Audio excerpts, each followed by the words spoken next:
Opa, cê tá bom? Vamos pensar uns trem muito doido? Porque na provocação de hoje eu vou estar falando sobre aquela sensação que te dá quando você olha um parlamentar falando sobre várias coisas meio abobadas e você percebe que não só ele, mas o coletivo desses imbecis são o motivo do país estar quebrando e você sendo obrigado a pagar mais impostos para suprir as demandas desses memes idiotas que outros idiotas votaram. Aquela sensação esquisita, acredito que você já deva ter tido, de olhar pro cara e pensar: por que caralho esse imbecil semi-analfabeto é que decide as minhas obrigações, coisas que eu vou ser obrigado a fazer? Mas, para não começar a provocação com um clima tão pesado, vou te deixar aí uma ponta de esperança, porque nessa provocação eu vou te trazer dois destinos onde você consegue se livrar desses imbecis. Antes disso, obviamente, aquele trato de sempre: deixa o like, siga o canal. É um acordo muito simples, você deixa o like, me segue, obviamente vai dar uma ajuda, e eu te entrego uma provocação como a de hoje, que é baseada da neoteocracia. Neo, eu já expliquei antes, é a ressaca do pós-modernismo, e teocracia é o cenário onde a sinalização de imagem tem papel fundamental na organização da sociedade. Você passa a acreditar em algo que não existe, que é a imagem, é uma existência abstrata, e você começa a se condicionar através da fé em uma imagem. E essa ressaca desse sistema de imagem é a pontinha de esperança que a gente vai ter. Eu vou trazer essa pontinha de esperança pelo aspecto da saturação imagética. Veja, o maior escândalo de corrupção chegou aos 90 bi e adivinha? Nós iremos pagar essa merda, pois essa merda não tem culpado. Sim, tem culpado, só que são tantos culpados que aparentemente não teremos um culpado. E vemos uma reação meio anestesiada pela maioria da população. E assim, conhecendo um pouco do histórico sociológico do país, temos dois prováveis destinos. O primeiro é a desidratação de santos imagéticos. Então, começando o primeiro cenário, começa pela desidratação desses santos imagéticos, que são agentes políticos, ideológicos, que encarnam a promessa de levar todos para alguma terra prometida. E normalmente esses santos são encarnações de ideais que geraram muito eco na sociedade.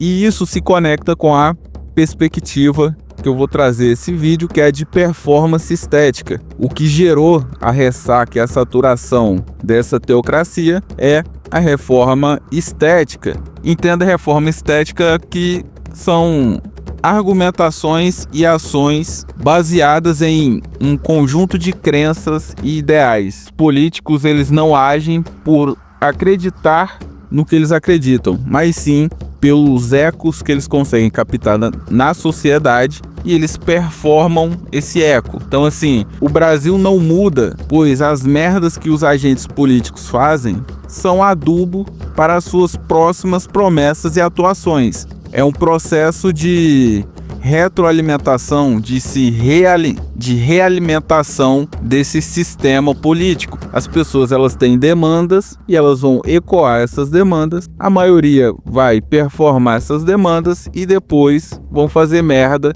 gerando novas demandas. Então assim, esse acúmulo de demandas de merda, faz merda, vende solução, faz merda, vende solução, acredito que está gerando uma desconexão estética. Com muita sorte, o brasileiro médio, ao meu ver, pode estar se desensibilizando dessa alienação de faz merda, vende solução, faz merda e vende solução. Só que não é uma esperança para agora, é uma probabilidade de reação futura. No fim desse bloco, você vai entender sobre esse futuro. Um outro fator dessa desconexão é a incapacidade de fazer algo dos memes políticos por também estarem envolvidos. Então, assim, boa parte dos memes estão envolvidos nessa bagunça toda e não estão querendo meio que fazer nada. Então, assim, por isso estamos vendo esse clima de merda. Estamos há 1 ano das eleições e tá rolando esse clima de broderagem entre os brothers. Ninguém se ataca, ninguém age,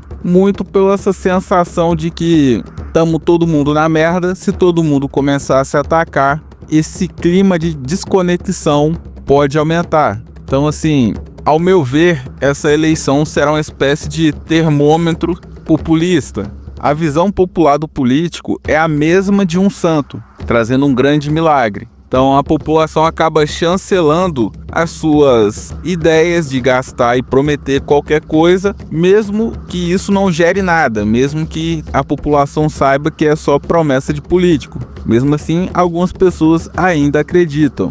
E mesmo com o costume da população ao seu favor, a classe política está assim, ligeiramente cabreira. Então esse clima de broderagem, mesmo com a sociedade dando crédito, os políticos estão um pouco receosos. Então, assim, preste atenção nas promessas e ações desses descarados, pois elas serão como um termômetro para você entender o tamanho do BO que está para chegar no Brasil. É o que eu sempre venho falando, 2027 não vai ter dinheiro para pagar coisas básicas, 2028 é colapso. E ninguém tá querendo deixar digital nessa tragédia que vai ser o país quebrando. Ou seja, o dinheiro para o orçamento de 2027 para pagar coisas básicas, aparentemente não vai ter. Assim, já declararam que não terá dinheiro. Então, boa parte dos políticos não estão querendo assinar o nome nessa desgraceira que será a quebradeira do país. Tem gente já querendo se aposentar, outros não vão nem disputar,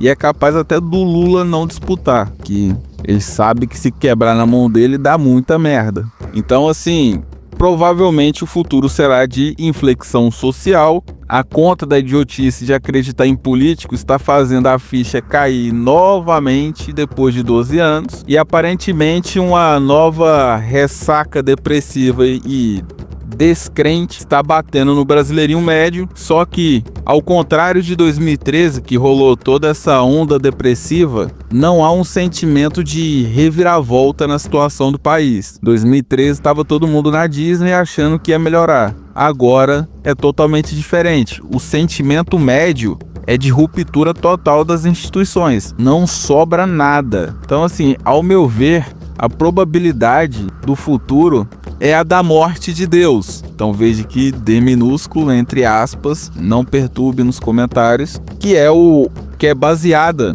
essa morte de Deus. Preste atenção nesse tópico, porque ele meio que guia todo o final da provocação, que o arquétipo do brasileiro foi formado no pós-redemocratização, no auge do boom das commodities de 2004. O Estado se tornou o elo que controla e dá sentido à vida do brasileiro. A redução do Estado a um Estado estéril, sem capacidade de resolver nada, significa a destruição da identidade social do brasileiro, que é o elo de união de boa parte dos brasileiros. Ou seja, tanto os polos à direita quanto à esquerda, a identidade deles é pró-Estado. O Estado dá significado aos polos identitários, mais à direita e mais à esquerda. O país quebrando em 2028 vai deixar o estado de terra arrasada, porque é o estado que dá sentido para praticamente aí 60% da população. O estado chegou na sua menor potência desde a redemocratização. Historicamente, quando a potência de um estado chega nesse nível de colapso econômico, tem o surgimento, obviamente, de uma revolução forçando uma nova ordem oriunda dos escombros. Então, assim, não tem gnose milagrosa que dê jeito nessa nova potência de ranço do brasileiro em relação a agente público. Dentro desse primeiro destino, o que vai nos levar a uma certa crise de implementação de novos ideais. Então, assim, analisando essa primeira proposta, tu pega o ranço, tu pega a quebradeira, tu pega a destruição do elo, probabilidade é que todos fiquemos em uma espécie de limbo libertário sem imposição estatal por conta da sua potência estéril. Então, assim, esse primeiro destino, ele é o melhor dos casos. Vamos ir para o segundo destino, que é meio que um pouco apocalíptico, que é o neossecularismo, que é a ressaca desse sistema de libertação que a ideia secular que a elite traz e gerou na população. Acredito que vai rolar uma escalada da violência, e essa escalada da violência ela vai ser baseada, na minha opinião, em uma tentativa de insurgência da parte política contrária a que vai estar no poder, preste atenção, utilizando grupos armados que estão em expansão no país, vulgo organizações criminosas, usando sinalizações morais e sociais para gerar conflito. Fica ligeiro que esse aumento desses dois polos mais criminosos no país, não vou citar o nome, senão o vídeo, né, dá aquele BO, mas não estão crescendo à toa. Existe a probabilidade que, se o país quebra, vão utilizar esse braço armado para enfrentar o braço armado do Estado. Então, assim, vai rolar rebote de quem está no poder e busca, obviamente, pela permanência no poder. Então, tu vai ver o presidente meter o louco nesses caras aí e ninguém estiver ao entorno desses caras. E, obviamente, se escorando em acusações contra os ritos de passagem para gerar terror. Quem tá no Estado tá tentando resolver as coisas. Quem tá contra o Estado tá querendo tocar o terror. Então, assim, os ritos de passagem para uma situação melhor tá na mão do Estado. E o Estado vai usar esses ritos de passagem para fazer queima de inimigos. Isso aí é uma coisa óbvia dentro de vários regimes. Vai ser uma espécie de reprise do momento da ditadura, onde se caçava possíveis subversivos. Então, preste atenção e no futuro o que tu vai falar e o que tu vai defender, porque vai ficar sincero. O que vai gerar, obviamente, uma ruptura em todos os lados, gerando várias facções que irão ter territórios pré-estabelecidos e recursos essenciais implementados. Vai rolar o barata voa, vai ficar um monte de gente, cada um num canto, reza para o seu cantinho não ser a nova zona de agentes subversivos, senão tu vai tomar bala, certeza. E, obviamente, estaremos dentro de um ciclo de conflito, já trouxe isso em algumas provocações. Então, assim, interesses conflitantes sendo destruídos e subjugados, viraremos a África, que não tem Estado, não tem ordenamento para guiar o povo, e o que resta é uma guerra civil infinita, onde um lado vence, tenta implementar alguma coisa, outro lado rejeita, tenta derrubar e vira um PT. Nesse cenário, pelo menos ao meu ver, a vitória já foi decidida, porque o Brasil ele vive de anestesia secular, ele vive dessa mania de buscar a libertação sexual, a libertação de gênero, a libertação de classe, e isso vai dar um peteco, porque entenda a secularidade enquanto demandas reprimidas com grande adesão da elite que tenta retirar o rótulo de imoralidade jogando essas demandas sociais na massa. Então a gente projeta isso na massa porque isso chancela quando a gente fizer. Então, assim, a elite do país ela é esquerdista, todo mundo sabe, e vai ajudar o lado do narco-estado a se firmar, projetando que o narco-estado vai implementar sua agenda secularizada. Então, independente de qualquer coisa, o narco-estado vai ter muita ajuda, vai ter muita mídia.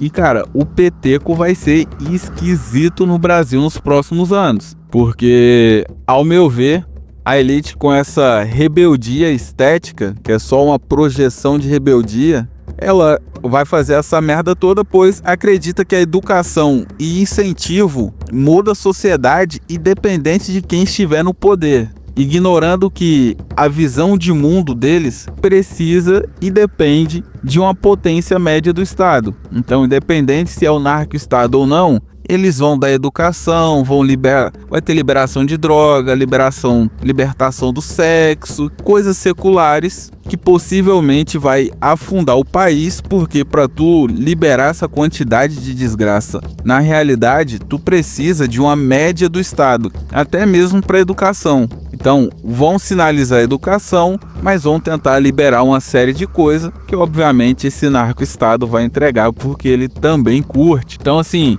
com a morte do Deus-Estado, que era a grande causa global, a elite e sociedade apenas serão lançadas no ostracismo, refém de um narco-estado armado e sem brecha para revolta. Tu não vai poder, obviamente, fazer greve contra o narco-estado, senão tu vai acabar careca ou morto. Estamos vivendo um momento histórico. Pode parecer loucura falar isso, mas sim, estamos vivendo um momento histórico, pois esse momento está gerando uma espécie de limbo ambiental. Entenda esse momento histórico enquanto a finalização da transição das instituições pela modernidade. Nessa transição, as instituições não demonstraram os seus valores e não sobrou nada para se escorar para uma possível reconstrução.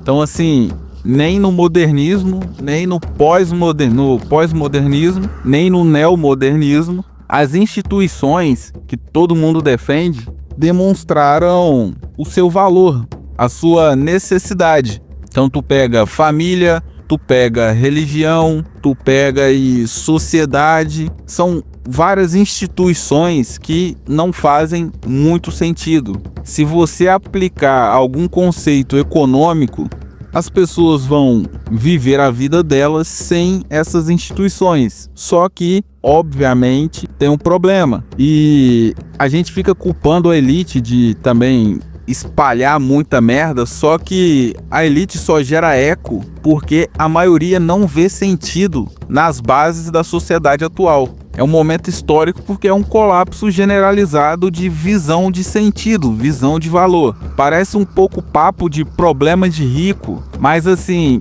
por mais que elas não tenham demonstrado seu valor, sem instituições guia, não se tem uma base para metas. Não se sabe para onde levar, assim, a sociedade ela não consegue levar uma estrutura para algum lugar sem essas instituições, porque são as únicas coisas que têm um propósito na sociedade, ainda mais uma estrutura falida. Então, assim, é África ou ancapismo, pelo simples fato de que não temos instituições para dar sentido. Elas não têm valores, mas elas acabam dando sentido à vida das pessoas. Então, assim, a transição de poder que vai acontecer, primeiro eu falei sobre a transição do ordenamento liberal para um ordenamento imperial. Só que isso vai acontecer dentro dos países. Então, essa transição de poder só mostra que o fim está próximo, independente se você acredita ou não. O fim do Estado vai gerar troca de conceito, poder, e um novo conceito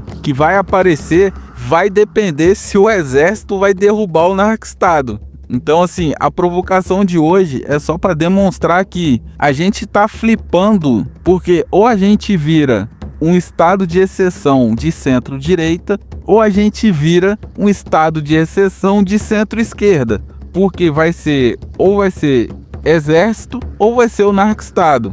Estamos num ponto de ebulição, desalento social, ídolos presos e muito velho. Os políticos estão praticamente todos velhos. Vai rolar aí uma troca geracional. Um monte de memes idiotas mantendo o declínio, ou seja, tudo a favor de um maluco passar o cerol em todos e estabelecer uma ordem.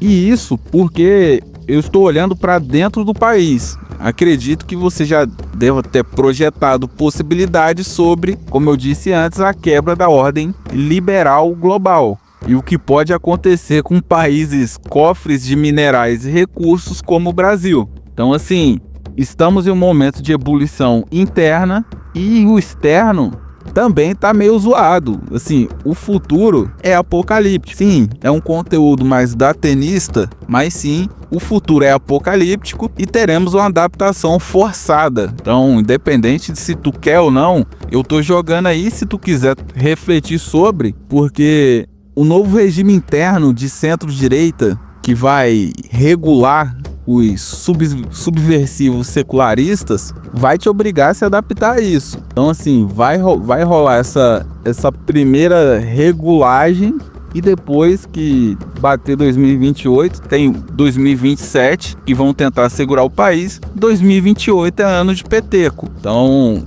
se você é um secularista subversivo, já toma cuidado. E a gente vai ter que, olha, se adaptar também às investidas do Império da América de Cima, de descer e tentar administrar o problema do descontrole democrático no país. Então você vai ver muita gente aí chamando o Trump, venha Trump, me escravize Trump, né? Então assim, se fica uma dica, fique de olho no teto ambiental.